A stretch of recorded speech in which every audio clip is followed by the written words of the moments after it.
And all these cannot actually be realized unless it is born out of sincere conviction and sincere admission and submissiveness to Allah subhanahu wa ta'ala as our creator. And this is very important at the time when the world is living under constant conflicts of war and social conflicts as well. This is the time that the benefits and the lessons that are learned from Hajj should have a positive impact on the lives of people, based as people observe their Hajj, basing on the guidance and the teachings of Prophet Muhammad sallallahu alaihi wasallam.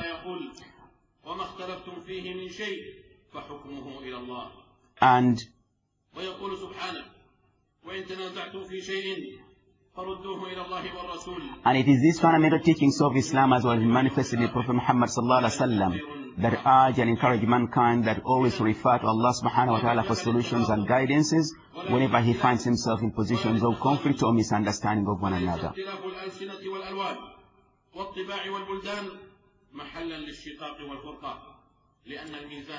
For indeed, we are all subscribed to one creator, to the same teachings. But the differences that might have, that happen between mankind, lead to nothing other than disunity and conflict within mankind. And that's why Allah subhanahu wa ta'ala urges Muslims to completely observe and embrace the teachings of Islam and let them not follow the guidance of the shaitan, for indeed he is the worst of the enemy to all mankind. May Allah subhanahu wa ta'ala accept our prayers, and as I urge to Allah subhanahu wa ta'ala whatever I have said, if I'm truthful in what I'm saying, then that's by the guidance of Allah, and if there's anything wrong, then that is because of the influence of the shaitan.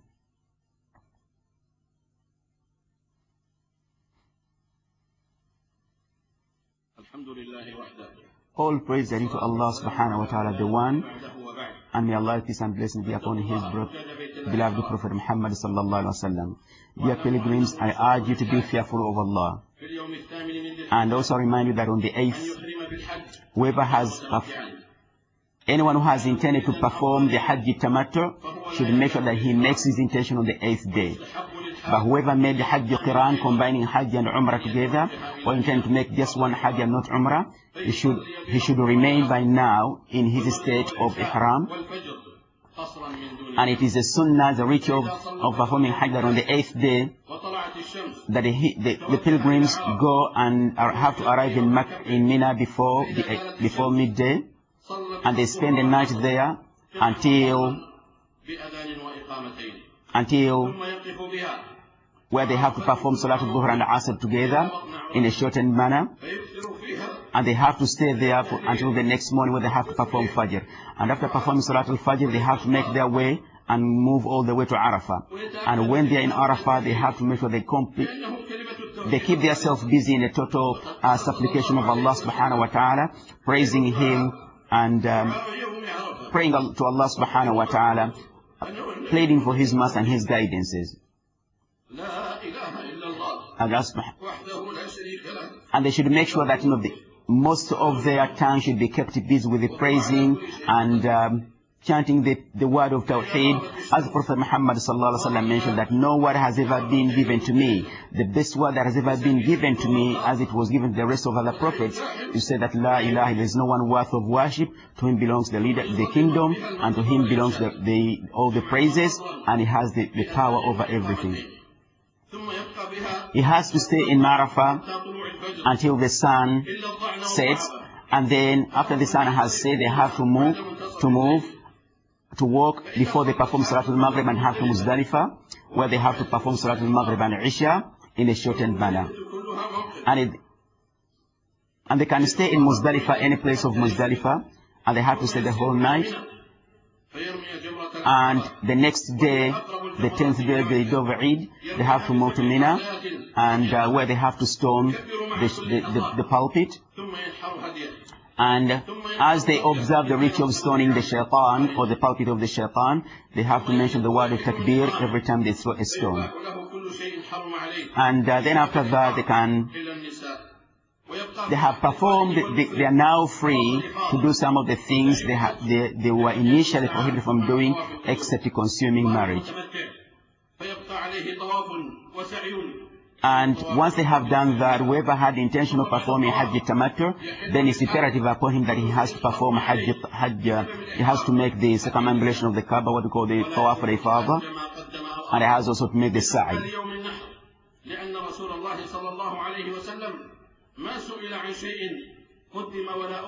And it's up to him. It doesn't matter whatever he does on the day of Eid, whether he begins by stoning the pulpit, or he has to sacrifice an animal, or he has to perform to make the circumambulation of the Kaaba.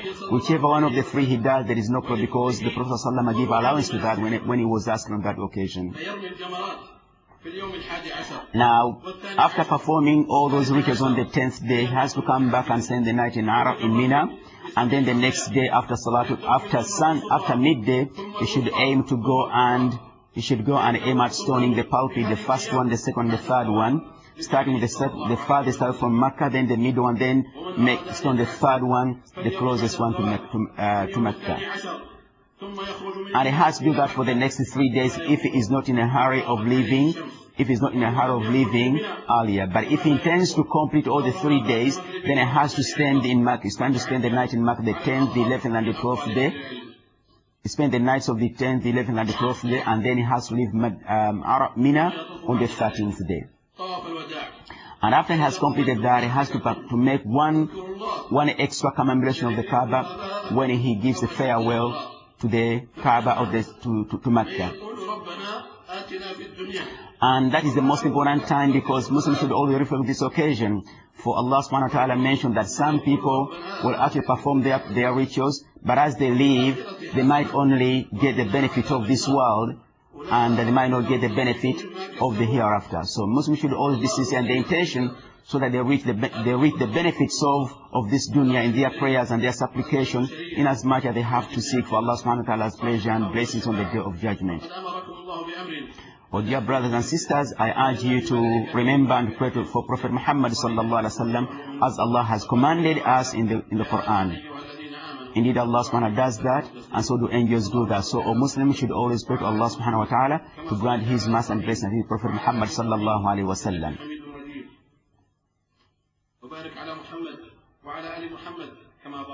May Allah peace and blessing be upon his Prophet Muhammad sallallahu alaihi wasallam. No.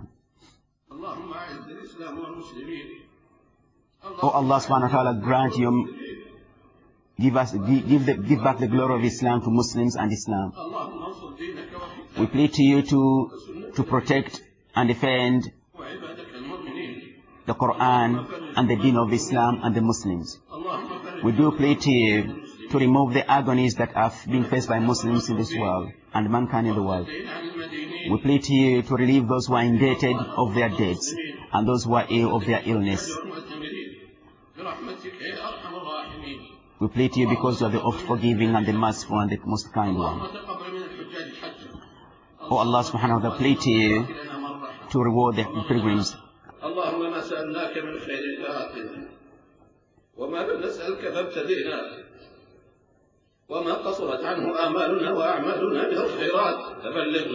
Oh Allah subhanahu wa ta'ala, we appeal to you to compliment even where there are weaknesses in our intention, our actions. Oh Allah subhanahu wa ta'ala, we plead to you to accept all our prayers and acknowledge our situation, accept our Hajj and accept all our deeds. For indeed, you are our Lord. You are Lord of the most merciful, the most kind.